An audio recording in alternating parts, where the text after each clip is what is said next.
Hey everybody, Brian here from quantlabs.net. I'm pretty excited because I'm now going to show you a very important, now hopefully this, like I said, this is going to be my last script for the phase one, which is like a kind of a primitive way of risk management and also money management all in one. It's a pretty powerful algorithm, I guess you could call it, very simple, where it will allocate the percentage on how much you should allow the system or yourself on your next trade based upon the ratio of your winning trades versus your losing trades. So in our case, I'll show you an example.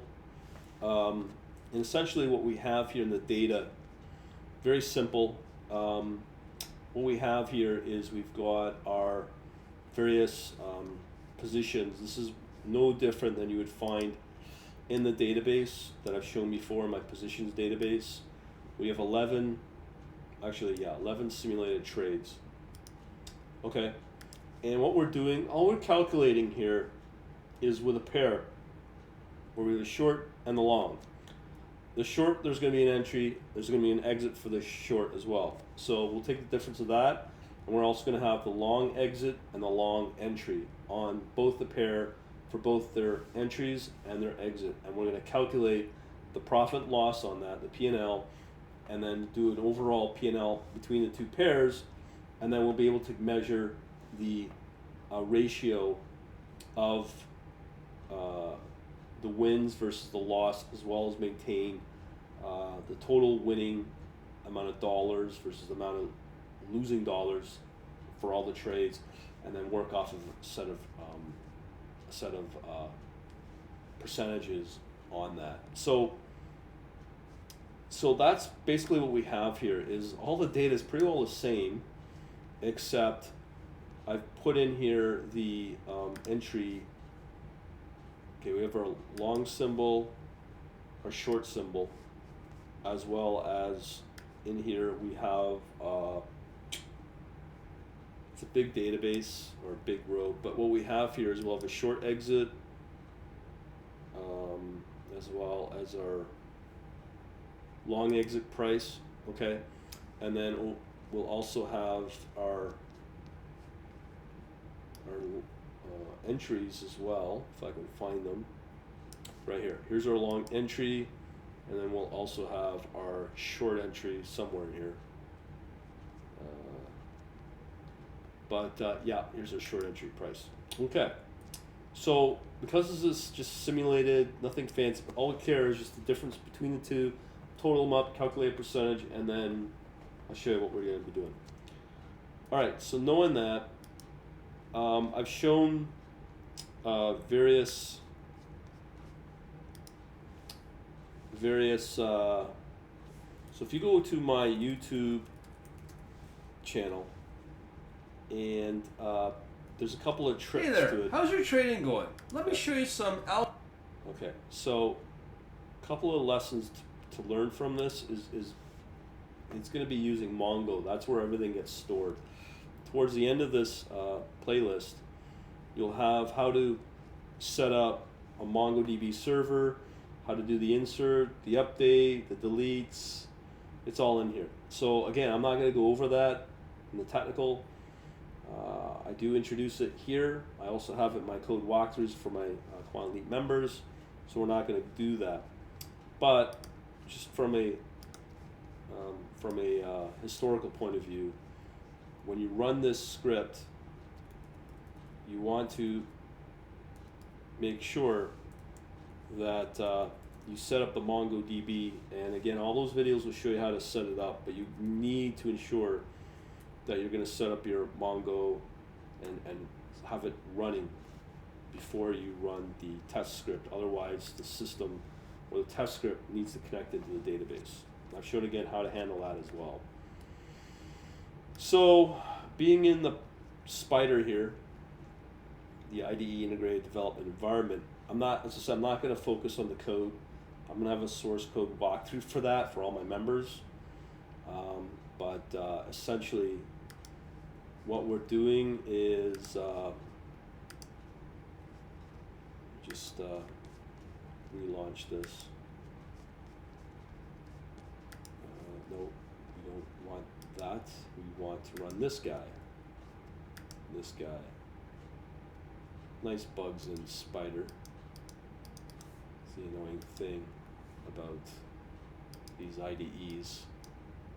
Okay, hopefully up. There we go. Okay. So I'm gonna relaunch. Jeez. Okay. So I'm gonna launch it. Okay. So there it goes. It runs. And what it's gonna do, it's gonna go through each trade, and it's gonna list the long and the short pair. It's gonna list the P&L for the short P&L, the long P&L, the difference between the exit and the entry for the short being a loss in this case, a long profit P&L, that's between the long exit and the long entry, and then the overall P&L between the long and the short pair.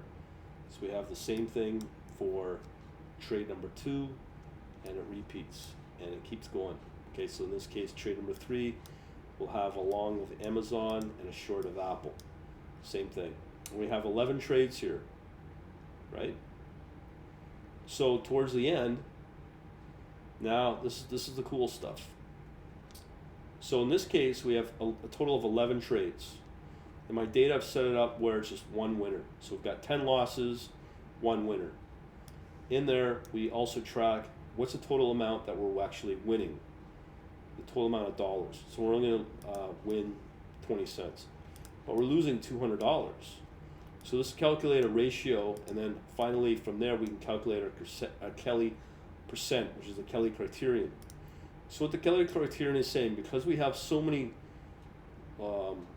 losses against a total amount of losses, it will basically say allocate the percent, 1% of the total portfolio on the next trade, because we're doing so bad. If we're doing, let's say, maybe 10 out of 11 wins, we've done okay, maybe we could put 90%, I wouldn't do it personally, but that's what this Kelly Criterion may suggest, is you can allocate 90% of your total portfolio on the next trade. So that's a nice thing about the Kelly Criterion, because it will self-adapt to based upon your winning versus losing ratio. So you can use this for your whole portfolio. You can allocate it for just a particular strategy. In our case, we're using it obviously for our arbitrage. Now, the nice thing is with the source code, you know, as I said, we're running it against a database, a MongoDB database. But in my case, in the code, we're running it against all trades that have been recorded within that positions table. But here in the line, this line allows you to say, okay, don't track all trades, just track the last 10 trades, or you could also say the last 5 trades. So you have absolute full control on how many trades you want to track, and then be able to gauge a Kelly Criterion from it. So that's pretty well it for the Kelly Criterion. I'm going to have a source code walkthrough for all my members on this, and believe me, this is just a sampling of the kind of risk management, portfolio optimization that you can apply to these automated trading systems. This is just one example, but again, very simple for now. But as I roll out other phases, for now, if you want to do live trading, it's probably one of the better ones to start with. But as we get more and more sophisticated, our capital, our account grows to maybe, I don't know, 6 digits, 7 digits. Portfolio optimization is going to be critical. Portfolio weighting is going to be critical. So of course I'll address those towards the end of all the phases, but that is another world that we can cover. But for now, we're focusing on 3 strategies. In this case, arbitrage with a very basic risk management with a self-adapting for portfolio weighting based upon what the Kelly Criterion is saying. So, as I said, I'll have a source code walkthrough for all my members. Source code script is available to my members, and I'll have a live Q&A session around it. So hopefully you kind of enjoyed this session, and hopefully I'll see you maybe in my membership or whatnot if you want to take advantage of these kind of scripts. Over and out.